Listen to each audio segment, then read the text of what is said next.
Come on, man. Hey guys. It's just a pineapple. Hey, what's going on, guys? Here at the Swamp, getting ready to beat LSU. Y'all tune in to Rule Number 1 podcast on Monday. Yeah. Yes, sir. Another week, another episode. I know. I really enjoyed AJ's episode last week. He's man. He was not all over the place, but he's a character. He had so many great insight to being a paramedic and a firefighter. And then we kind of went down some really cool rabbit trails too, which I really enjoyed. But you want to bring in this guy? I just really enjoyed his personality. Free spirit, really good looking. Good guy. Good looking guy. Yeah, good looking guy. Tonight we have a cool guest star. I kind of met her. Fortunate enough, I was working with Twisted Tides down in the Marathon Boat Show, I believe, Seafood Festival, actually. This young lady, I came into our apparel tent where I was selling up, set up at the festival, and she was really eyeballing the looking colored shirt that we have. And I have a knack to talking to people, and I like to sell stuff. So I mentioned to this lady, I said, "You go to UM?" And she said yes. So as soon as that happened, I read, alarm went off, and I was like, you know what? I want to introduce myself, get her to know, see if she wants to come on the podcast and talk about herself. But we have a cool guest star tonight. Ladies and gentlemen, I'd like to bring in Miss Michelle Jimenez. She is a Marine, affairs teacher down in Miami, South Dade County, correct? Yes. Welcome in, Michelle. Hi, everyone. I love the background on the Zoom. Yes. I don't think we've had anybody that had a background like that before. Yeah, well, it's kind of a mess back here, so that's why I have the background up. But no, yeah. You're fine. So Michelle, we ask every guest, every episode, what is your number one rule you live by? It's kind of our marquee question. It's kind of the name of the podcast as well. Yes, sir. And it kind of, gets a little insight into you as a person, and kind of gets, everybody's, little snippet, little hook action. Absolutely. So my number one rule is actually a quote that I have read, like in a lot of different places, but it goes something like, treat the earth well, because we didn't get it from our parents. We're actually borrowing it from our children.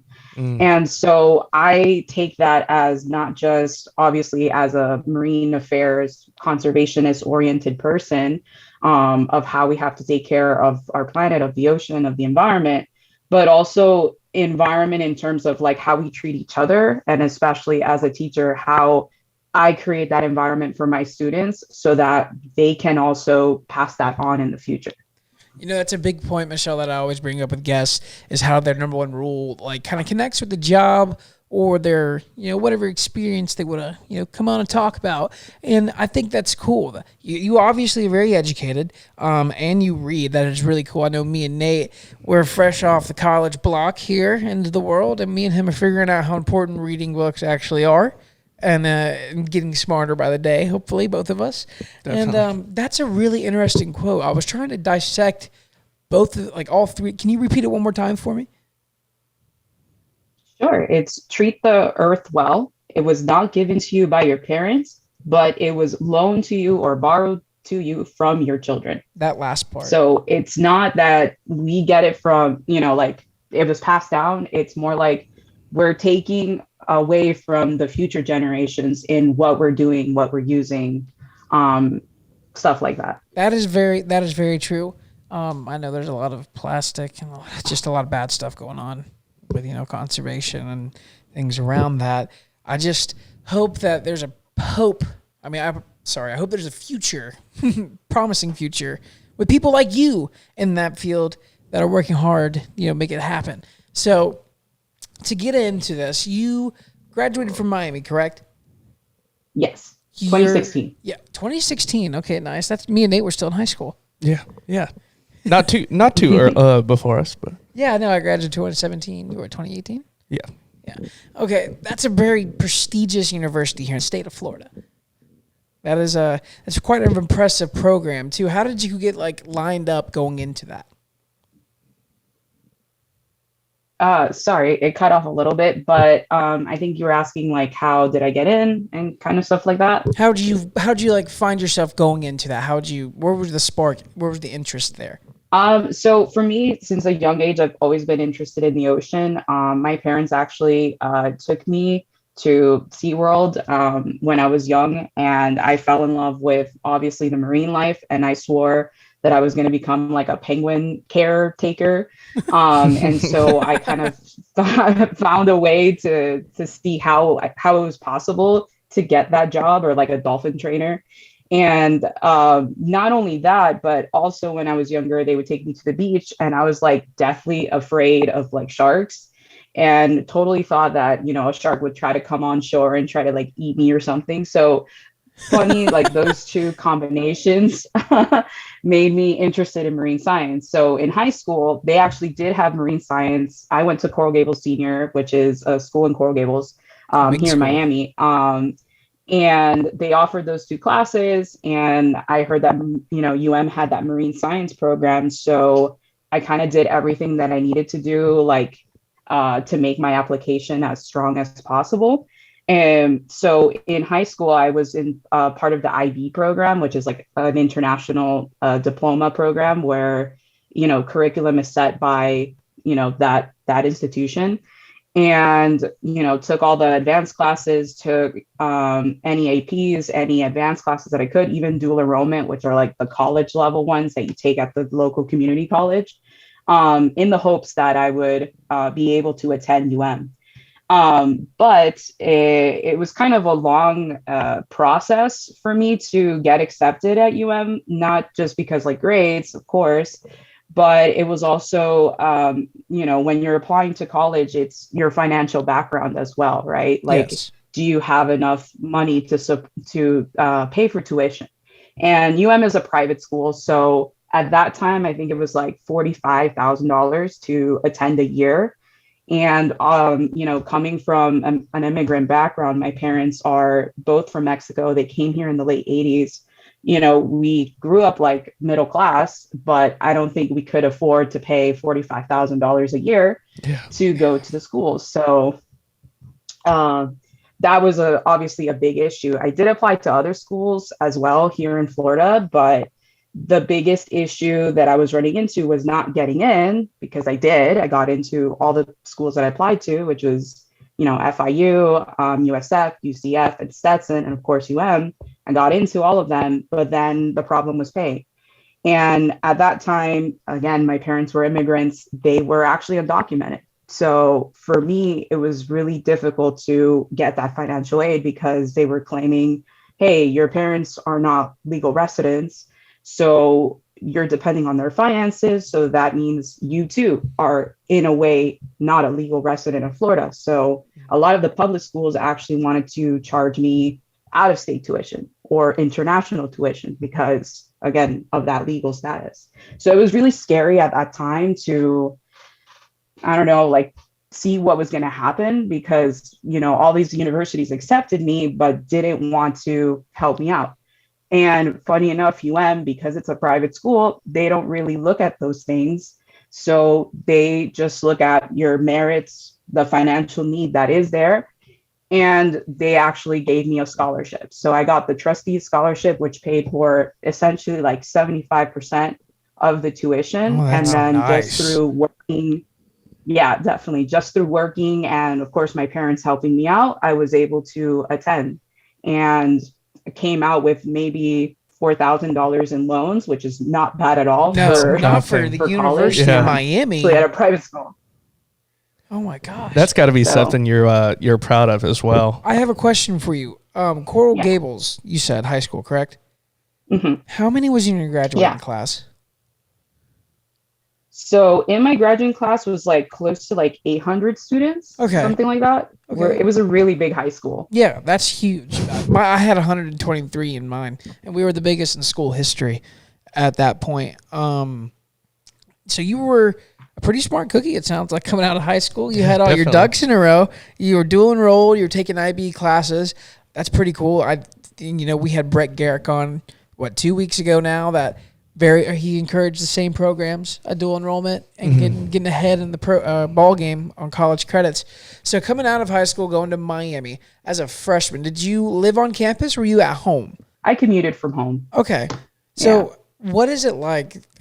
That big, beautiful campus. Like, what's the best part to go to? If you're going to take me on a tour there, what do I need to go see? So for me, again, because I was marine science, what's really cool about our program is from freshman year, they already let you go take classes on the marine campus. So the marine campus is in Key Biscayne or Virginia Key.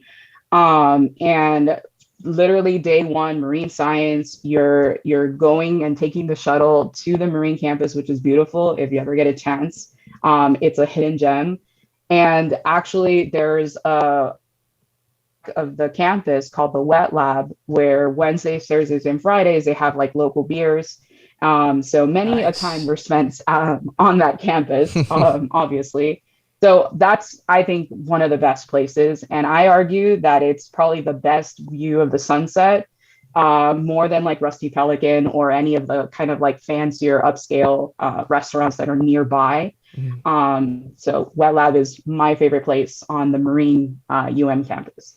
Yeah, that's very cool because, for instance, like Brian and I, we went to a small private college. I think we right around through the whole school, we've got, I think it's like 1,300.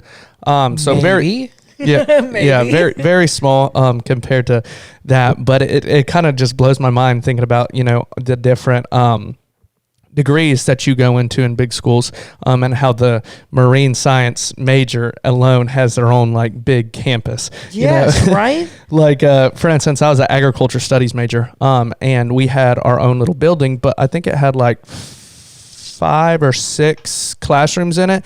And so hearing people's stories from bigger university, it's like, I was very blessed to go where I went. It's, a fantastic program at Warner, especially for agriculture. But it is cool to hear, kind of the perks from, the University of Miami being as prestigious as it is. When you say shuttle at the Wet Lab, is like this a campus, or is this campus like close to the water? Or is it like out on a key somewhere? It's out on a key. So is on like the mainland. Again, in Coral Gables is where is at, the big campus. And then if you go just down US 1, again into towards Key Biscayne, it's like the first key that you find there. Virginia Key is where it's at. So there is like a little shuttle that the school runs from the 2 campuses. So we could jump on the shuttle, go to the other campus, and then spend the day there or not, or come back. So I was thinking like a boat shuttle for some reason.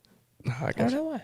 So, Michelle, I want to talk a little bit about, you mentioned your high school class and talked about your marine background and how you piqued an interest with that, with SeaWorld and everything. You said you were a little, scared of sharks. Going into the marine program at did you ever overcome that? Or is it more of just, you prefer fish, you prefer the penguins and stuff like that? Go into that a little bit. And, what's your favorite part about the marine science? Because there's vast, it's huge. You got so many different divisions.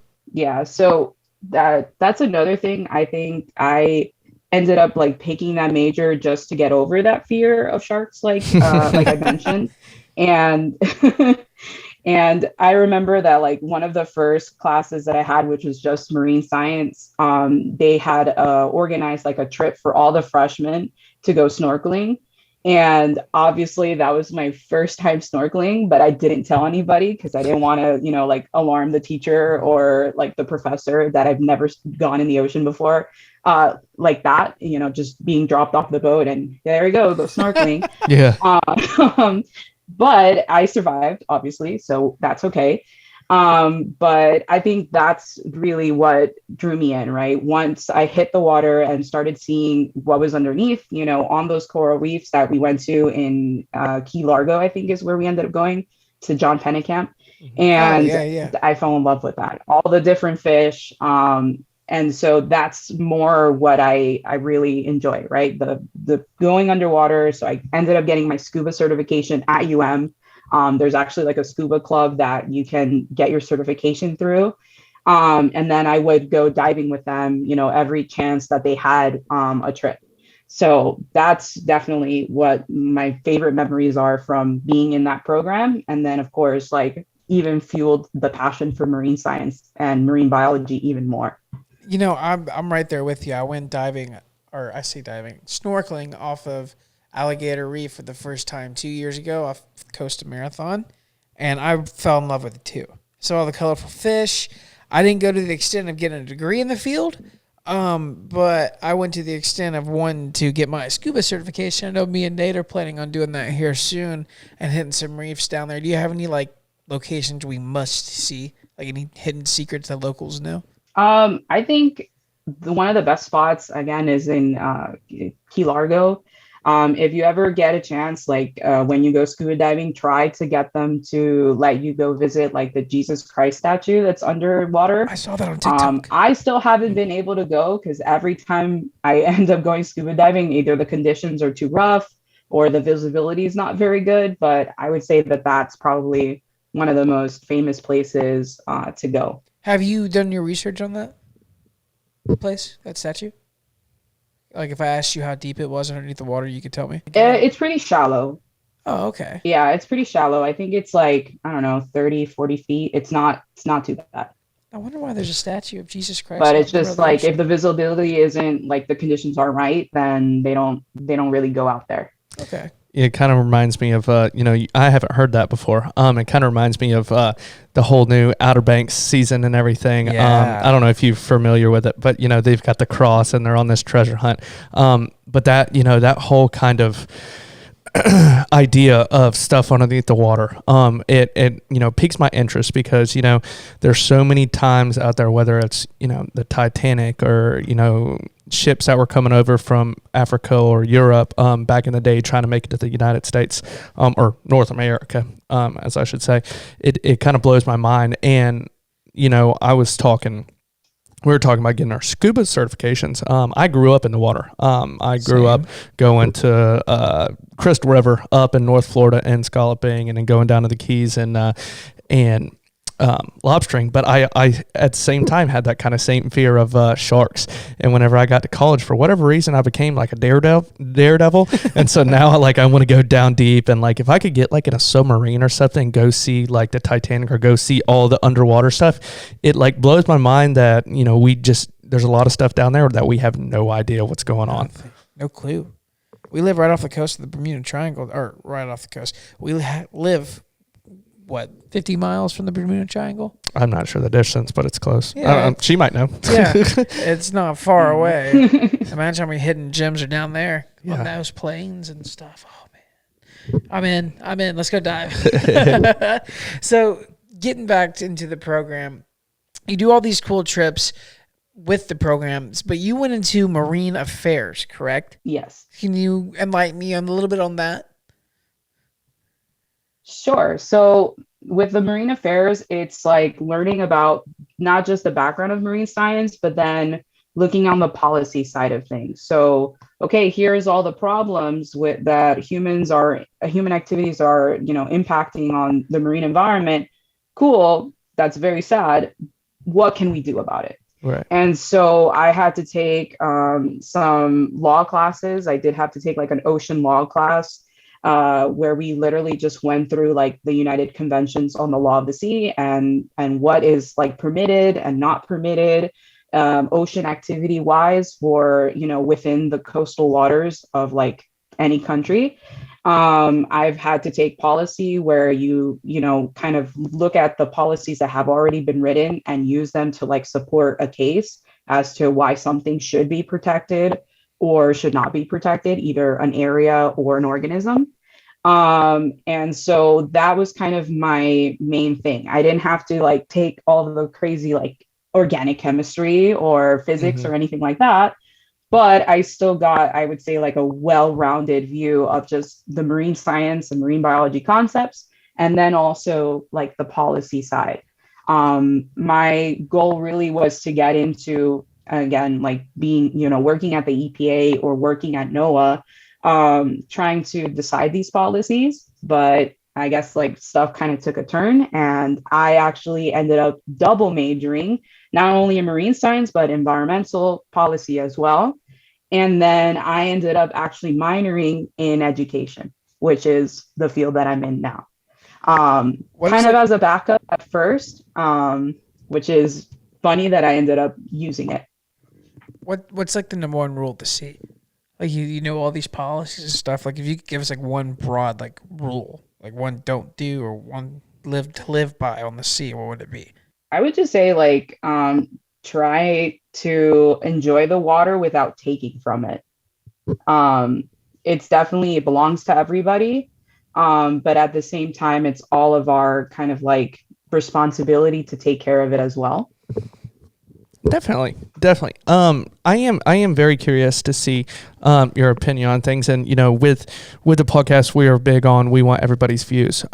So in terms of like sportsmen's, for instance, fishing and hunting and things like that, there are very many people. There are several people that consider themselves very big of conservations because they enjoy hunting and they enjoy fishing. And then there's people that enjoy that are conservationists that want to preserve everything as well. How would you feel how do you feel on fishermen or lobsters or scallops or stuff like that? Do you see it as a way of leave the fish where they are, leave the scallops, leave the lobster, or do you see it more of be modest and make sure there's time to reproduce or things like that? Yeah, so I am a big lover of seafood, hence why I was at the seafood festival. And that's also that's also why I, got into this. My dad actually worked at a fishery for over 20 years. So I always grew up, eating seafood and just, that was our livelihood. That was how, my dad was able to help me pay for Mm-hmm. So I have a big appreciation for that industry. And so for me, I feel like we have to conserve in order to continue eating the foods that we want. Right. Continue having, tuna and swordfish and scallops, of course, and shrimp. At the rate that we're fishing right now, unfortunately, a lot of those populations are not bouncing back. We're overfishing, or we're not letting them get to the age or to the size where they can reproduce. So another passion of mine, or what I ended up really like focusing on when I was at was aquaculture. I ended up taking one of the aquaculture classes. I was going to ask you about that, actually. And basically learning that we could supplement what we catch with farmed fish or farmed shrimp. So that's kind of my stance on it. I think we kind of need a combination of all methods, conservation, no take, but also I understand that seafood is super popular. And for a lot of people, that's their main source of protein. So let's come up with solutions. Let's come up with ways that we can support and make everyone happy. When you say species are like having a hard time getting back to a certain size or getting overfished, what species are you specifically talking about? So one of them that's really popular is like cod, like the stuff that they used to make like fish sticks and stuff out of, or like fish and chips. That's one of those species that like was severely overfished, and now like there's very little, or they use paddock instead. So that's one of the examples that I can think of. And the population completely like tanked, and so now it's not allowed to be fished anymore because severely depleted, and it's been replaced with other things. So if you look on a lot of the boxes, it won't say cod, even though the box label says it. It'll be some other kind of fish. So that's one of the biggest examples. Like we don't want some of our favorite foods to go away, so conservation is probably like, even though we don't like it, being told, hey, you can't fish this organism anymore, it's in our best interest to find like that sustainable number so that we can continue having it for the long time. Yeah, definitely. And myself as a sportsman, I really enjoy the outdoors. I love hunting and fishing, and I'm a big stickler. And anybody that knows me, you can ask them. I'm big on if there's a limit, I'm sticking to the limit. If there's a size, I don't care if I'm a quarter under or if I'm a quarter over in some fish. You have to hit a slot. But it's a big thing for me as we want to be able to enjoy it for generations, kind of like your number one rule. And along the lines of you were talking about, how cod was overfished, and now we can't enjoy that. I feel like a lot of people just overlook it. And for instance, like with sportsmen, they'll be like, oh, what's one more scallop, or what's a lobster 1 inch under, and it's like, to me, at that point, it's like, okay, just because nobody's looking doesn't mean you can just do that, because there's 50,000 other people that are doing the same thing, and all of a sudden that's at least 50,000 other lobsters, or 50,000 other scallops, or however Snook. Snook, anything. big time. Just fillet it and throw it in the cooler like while you're out there. It drives me nuts because I want my kids or my grandkids to be able to experience the same fishing trips and outdoors adventures that I had. And we don't.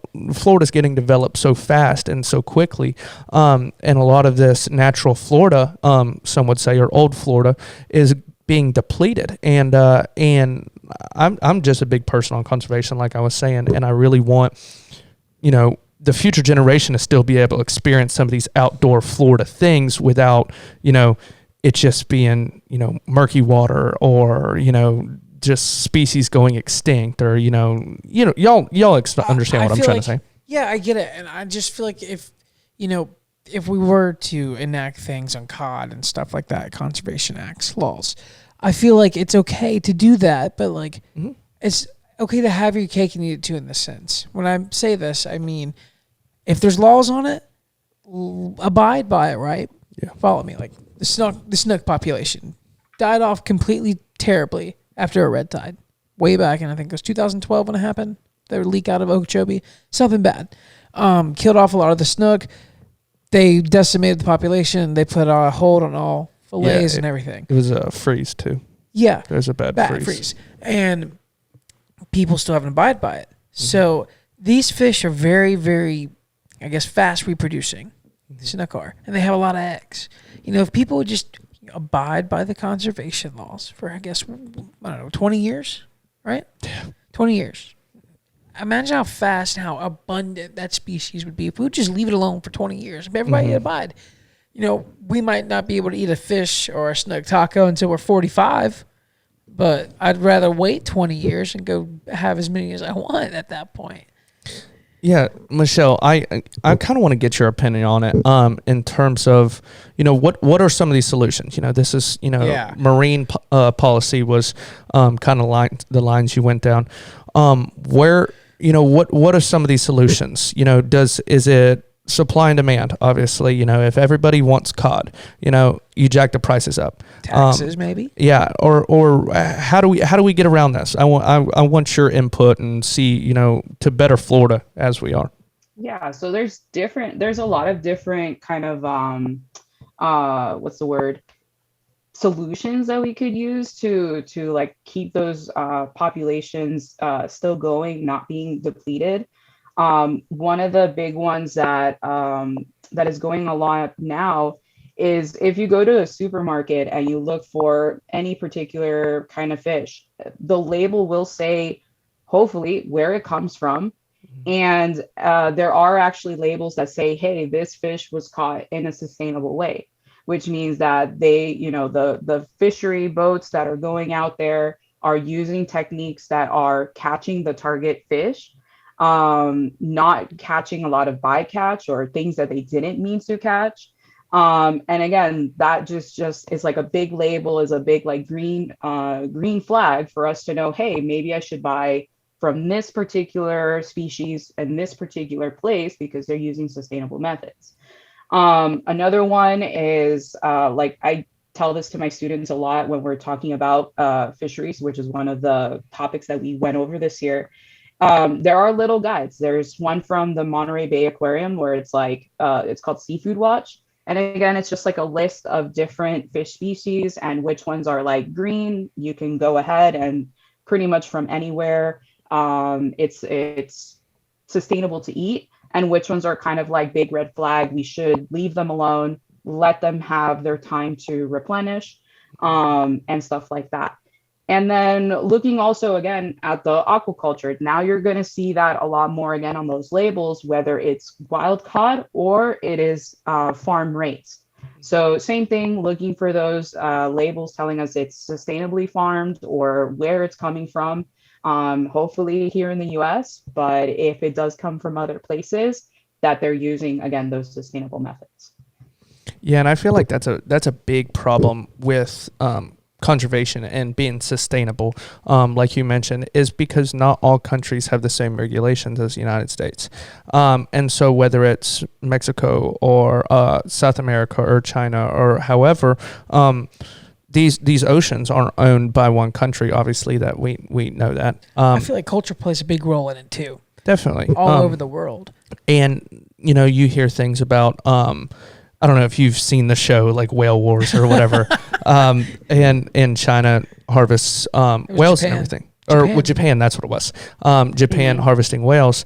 And I just feel like there's got to be some way that we can, if we can figure out a way with the Geneva Convention to kind of keep, war in order, I feel like we can somehow come up with a way where all countries have to abide some kind of, conservation, whether it's, emissions or An oceanographical code or something. Yeah, or something that you have to keep it at Like this a handbook. point. Right. Handbook for it.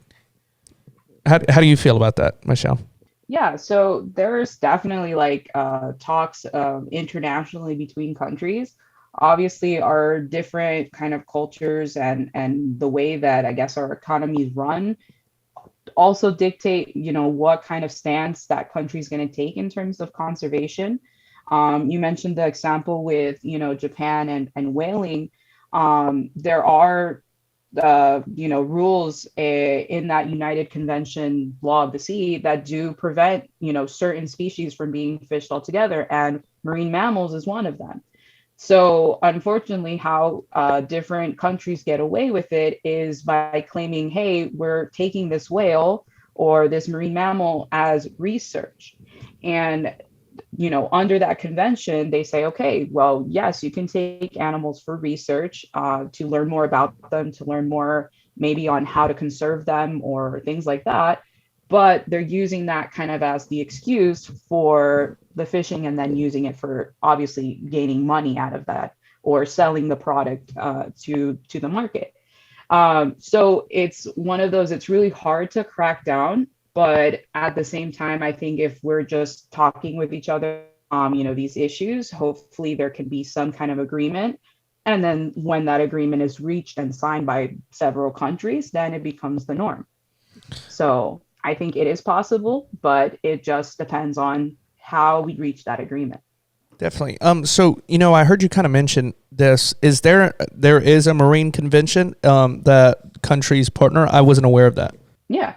So the United Nations is in charge of it. Okay. There's different countries that like sign to be part of it. And actually, when you sign to be a part of it, you are allowed to take other countries to court essentially for breaking agreements of that convention. But the funny thing about it is that the US did not sign that convention. So we're upset about a lot of the things that other countries do, but us as a country ourselves cannot take them to court because we are not part of the agreement. Not leading by example. Yeah, I wonder why they wouldn't come up with the agreement. Do you know, is there any specific reasons why we haven't signed that? Because I know it's a huge hot topic nowadays is keeping the earth yeah. exactly, how we want it and be able to, preserve, whether it's the ozone layer or however. Was there a specific reason why we didn't join that? Or do you know? I think the main reason, and this is just my opinion, is more like the US wants kind of like let other countries like agree and sign so that they could be held to the standards of the agreement, but then at the last minute kind of ducked out so that they don't have to be again held to the standards of that agreement. So everyone else has to follow it, but not the US. Financial They can greed. continue doing their things Yeah. as usual. Financial So, greed. you know, it's kind of tricky what we did there.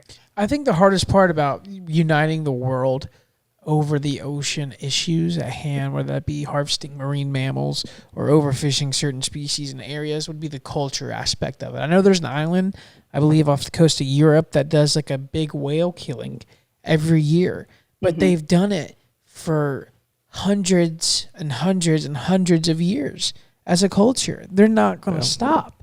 Like, and same with the Japanese people, the culture. They've eaten whale meat for years. They're going to harvest that meat. It's just been in their culture.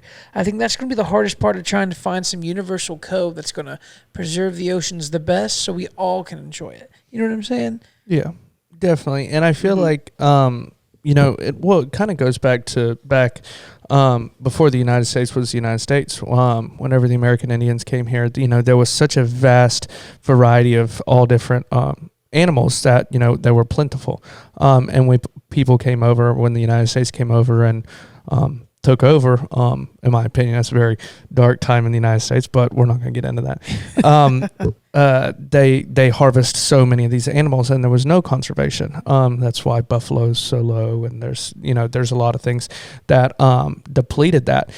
But at the same time, how do you differentiate between a culture and conservation? Kind of like what you were saying, if somebody from Japan, loves eating whale meat and it's part of their culture, they've eaten it their whole entire lives, they might look at us eating a Big Mac and think we're kind of silly for putting preservatives in our bodies and things like that. You know what I mean?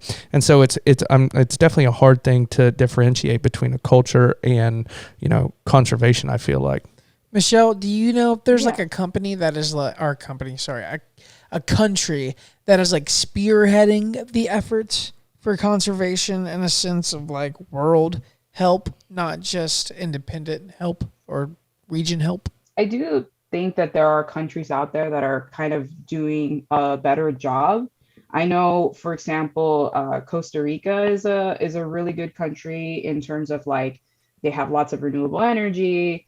Many of their like natural like forests and of course marine areas are protected, or have like a lot of tourism going on where they allow people to come in and like enjoy nature, be a part of it, fish or stay in a treetop hotel or something like that.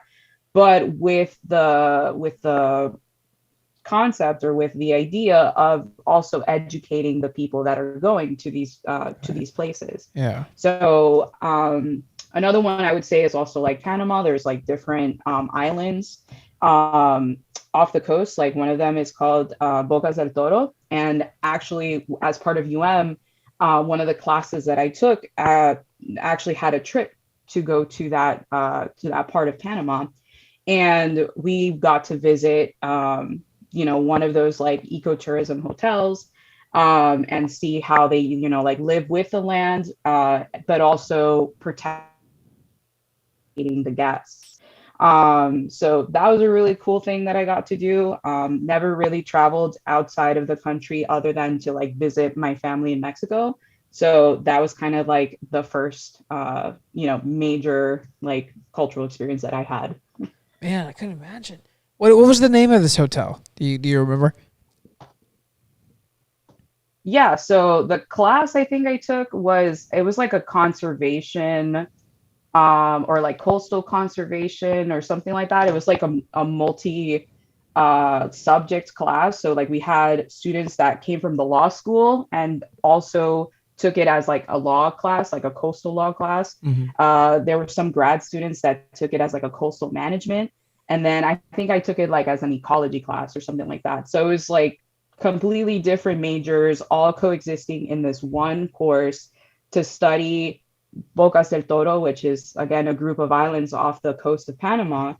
And we all had to come up with like a different project about some aspect of that country, whether it was, like land rights, and who owns the land, the native peoples of that region, or people, expats from the US that can pay to get the agreements, the deeds to the land, right?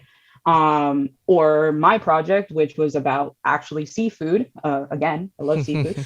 Um, which our project was more based on like the labeling of the seafood, and also like the linguistic barrier that there sometimes is between the tourists and the locals, right? So in Panama, they speak mostly Spanish.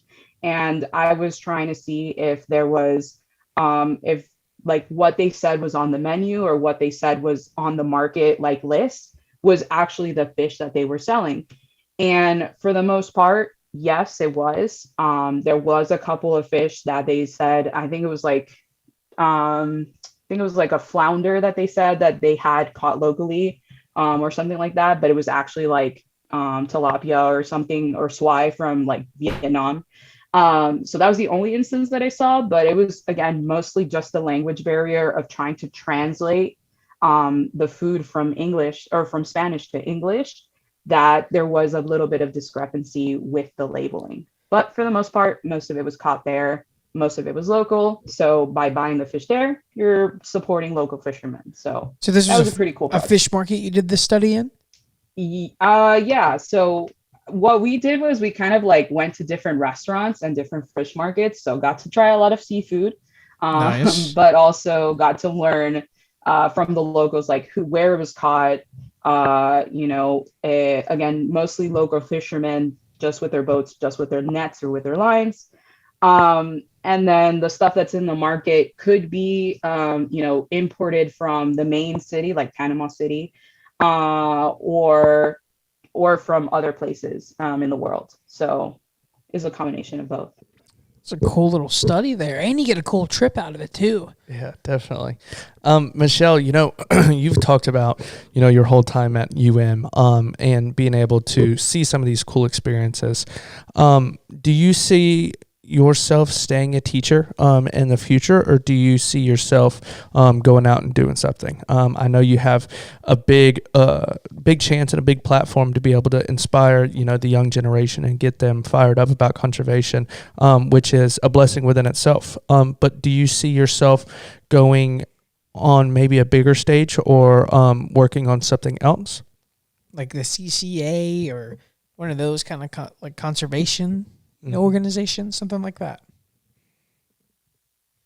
So for me, I feel like, I mean, of course, that was the dream, right? To work at one of these big agencies like the EPA, or like National Fisheries Service. But at the time where I graduated from in 2016, and that was a time where, change in administration in terms of like the presidency, and there was a lot of like hiring freezes in terms of all of those like environmental jobs. So it was really difficult for me to figure out what I was going to do after college with all of this, knowledge and passion that I have for conservation.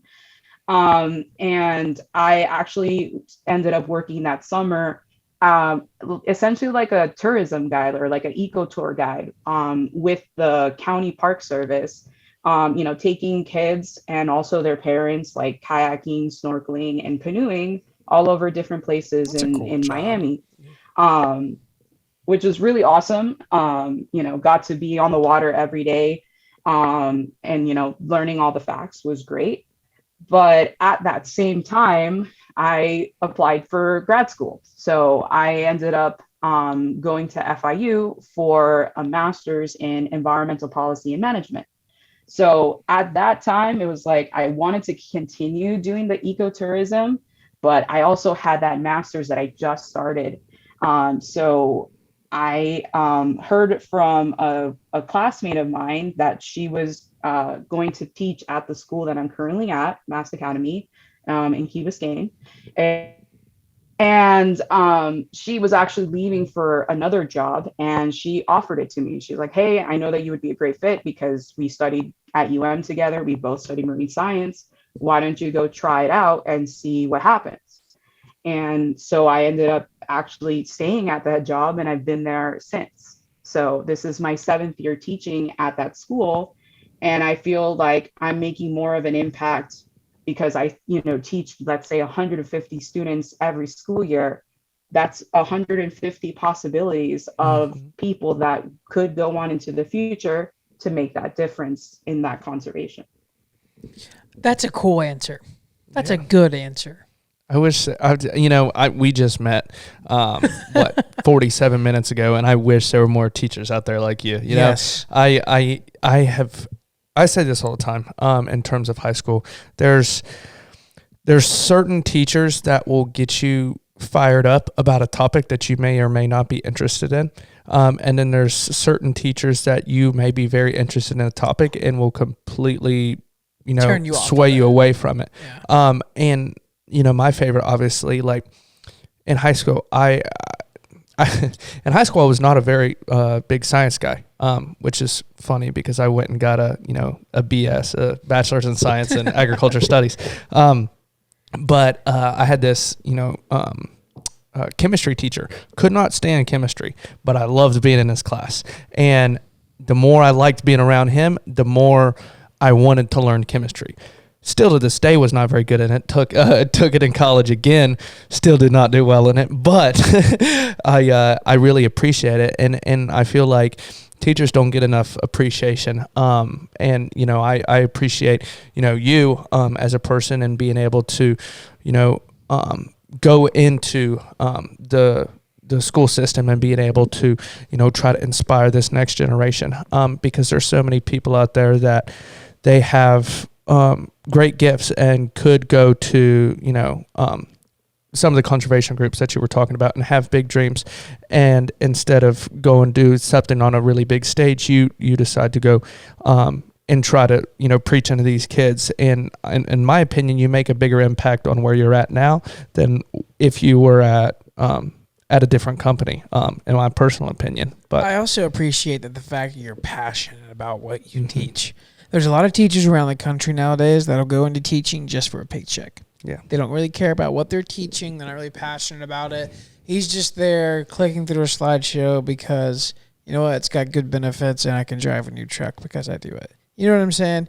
You were there because you were placed there. Your calling has led you to this point, and you were going to fire up the next generation about conservation and teach them at a pretty young age. 16 to 15-year-olds, 15 to 16-year-olds? A little 18-year-olds Yeah, too? they're high school. Yeah. So pretty So young mostly age. juniors and seniors. So they're about to graduate, is mostly my population. So you could inspire these kids at 17 to 18 years old to, fully steer them into a field that they could go into right then and there. I wasn't that fortunate. I was 21 when I figured out I wanted to be a communications major. I was all invested in playing sports, really didn't care what I was going to college with, really didn't care about my plans after college. I just fell in love with communications because my professor was probably one of my good, I call him a good friend now, but one of my best friends on campus. And he was passionate about what he taught. And he taught it in such a way that it resonated with me. And it showed energy in every subject he did. And it's just both of them actually in the department.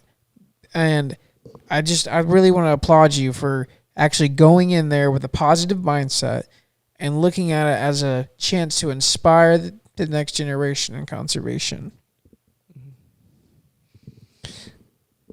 yeah, Michelle, we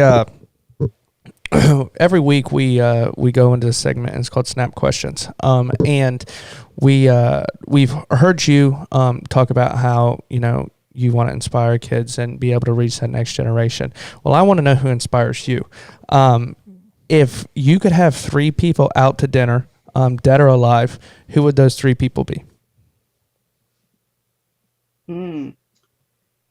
To talk to? Yeah, Anything. you just go out to dinner, anybody, throughout all time or whatever, sit down, have a conversation, learn something. They could be comedians, they could be actors, scientists, Family whatever. members, Yeah. anything. Yeah, sure. So I guess my top three would be Jacques Cousteau, which is really big into the underwater filming. I Okay. always thought that that was such a really cool topic and idea just to film what's down there. Again, sparking from that curiosity of snorkeling and scuba diving. Um, Another one that's really on top of my list would be to sit down and have conversations with Michael Jackson because he was one Yeah. of my favorite artists growing up. And just to get in the mind of how you make such amazing music that touches so many people. Right. Um, College and grad school, and even some days at work. And then the last one to would be my grandma. She recently passed away during COVID. So to have that kind of like closure of talking with her would be super amazing. Yeah. Yeah, That's I awesome. love it. I love whenever people say family members because we all have you never know who you're going to have on the podcast. We've had all different kinds of people, and they're labeled as firefighters or pilots or school teachers and stuff like that. Our friend Aditya came from Indonesia. Yeah. And so I love whenever people say family members and, you get a little insight into them as a person, not just necessarily their story of, Michelle, the high school science teacher. It's okay to be emotional too. I've yeah. cried like 3 or 4 times on this show already. It's all right. But Our next question for you, Michelle, is I really didn't know that you were into diving. It was just kind of a bonus kind of rabbit hole that we went into. But I actually have it on the script behind us, believe it or not. Like if you could go dive anywhere in the world, where would you go dive?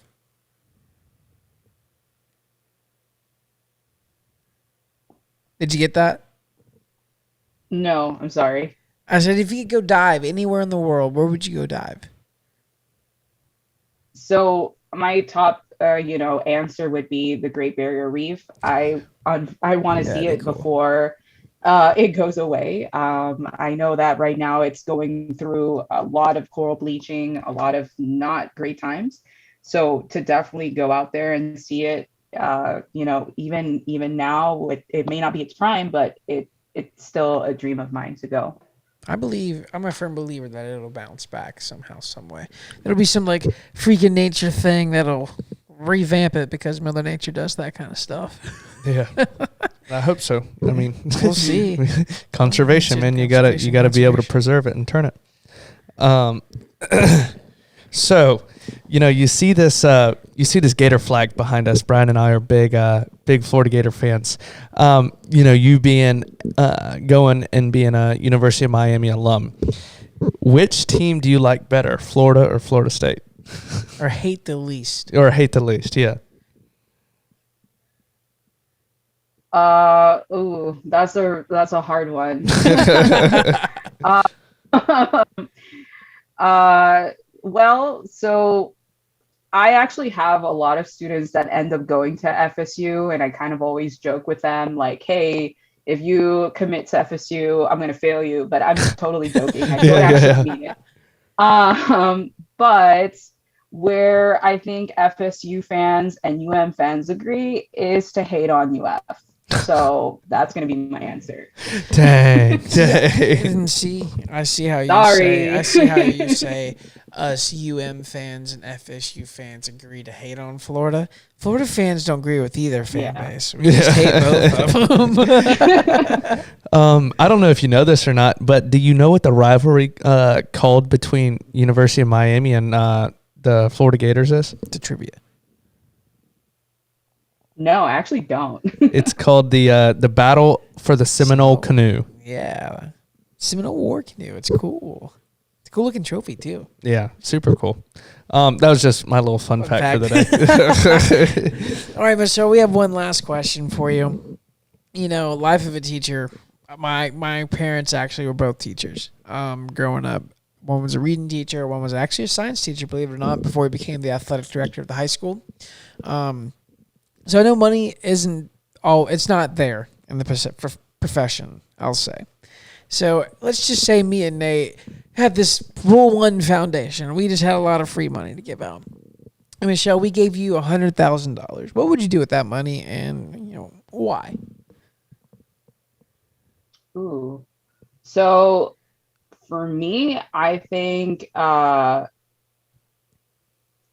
honestly, I think I would just help my family with it. They recently bought a house, and it's always been a dream of theirs to have this home. So to help them out, pay a big chunk of it would be phenomenal. Just because they gave back so much to me and sacrificed so much to first come here to the US, and then of course help me with my studies and with everything I do. That's how I would spend it, just helping my family. That's a very wholesome answer. Yes, Very I love wholesome. it. We ask that question just about every week as well. And invest. Yeah, you get a lot of the stereotypical. Well, I'd put it in the stock market, or I'd do this, which that's good. That's it's good. Yeah. And then I honestly, personally, just because we hear it every week, invest in this or invest in that. I'd rather somebody say, I'm probably just going to go buy a brand new car, or, I'm going to give it to my family, or I'm going to, just let's switch something up. And I think that's the first answer that we've had where it's like, you know what, I'm giving it to my family and helping my family out, which I love that. Well, Michelle, I just want to say thank you so much. That's our last question we got for you tonight on the Snap Questions. But, it's been a really cool conversation. I'm not going to lie. Getting into the conservation and, talking about UM. I didn't even know that they had a course for policy of the ocean, let alone, you know what I'm saying? And it's cool to know that a lot of our viewers don't know that either, and you've educated them on that. And, there are programs out there for people in this area. If they do want to get into marine biology, you can. And you can also find Michelle, too. We'll get her contact information in the, comments and link them below. We'll also be following her on Instagram. We'll get that out to you guys on our social media. Do you want to shout it out? Yeah, one cool thing that we do is we follow every single one of our guests back on Instagram. And so if y'all ever want to look at her and check out her contact information or get in touch if you have any questions, then you can go to her page and you can get to that through the Rule 1 podcast. Where Instagram, YouTube, Facebook, just about anything you can think of, and we will follow us and we shout you back. Recording in progress. And we will, get back at you. Yeah, definitely. And if you want to come on the show, if there's any of y'all that are interested, please DM us. We enjoy everybody reaching out, and we it doesn't matter if you're Joe Smo off the side of the street. We like hearing everybody's story, and so if we can come up with something interesting to talk about, we'd love to have you. Like our friend Michelle here, she met me at a boat show. Yes, Michelle, I really appreciate you coming on, and I've had a blast. I've learned a lot, and this is a really big topic with conservation. I don't even think that this is necessarily exactly how we planned the episode to go, but I think it was a really good conversation that people need to know about and need to be educated on. So for that, thank you. And thank you for all the hard work that you put into students and preparing this next generation to preserve Florida. And thank you for being passionate. Thank you. Thank you guys for having me. It's pretty cool. This is like the first time I've ever done anything like this. Normally I'm a really shy person, just not in front of my students. So it's just really cool. Thank you so much. Absolutely. Yeah, definitely. I couldn't tell at all. Maybe we pulled you out of your shell a little bit. Definitely.